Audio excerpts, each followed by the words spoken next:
ذکر ہو رہا تھا رمضان کا اور ذکر کر دیا دعا کا، اس لیے کہ روزے اور دعا میں بڑی گہری مناسبت ہے۔ نبی اکرم صلی اللہ علیہ وسلم نے روزے کی حالت میں دعا کی خاص طور پر ترغیب دی ہے۔ ایک حدیث میں اللہ کے نبی نے فرمایا للصائم عند افطارہ دعوۃ مستجابہ، افطار کے وقت روزے دار کی دعا قبول ہوتی ہے، لہذا اسے دعا کرنی چاہیے۔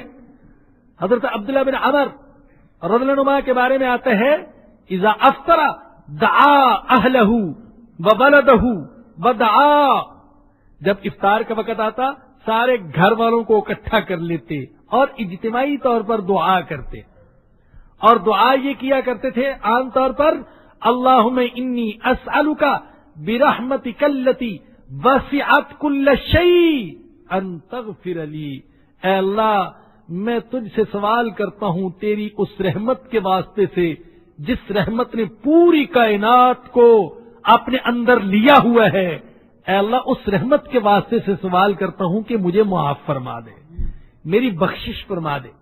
تو بہت مناسبت، گہری مناسبت روزے اور دعا میں۔ ایک حدیث میں اللہ کے نبی نے فرمایا کہ 3 انسان ایسے ہیں کہ ان کی دعا رد نہیں ہوتی۔ ایک امام عادل، عدل کرنے والا حکمران۔ عدل کرنا کتنی بڑی عبادت ہے، کتنا بڑا فضیلت کا عمل ہے۔ فرمایا کہ عدل کرنے والا حکمران، اور دوسرا مظلوم، اور تیسرے وہ روزہ دار جو افطار کے وقت دعا کرتا ہے۔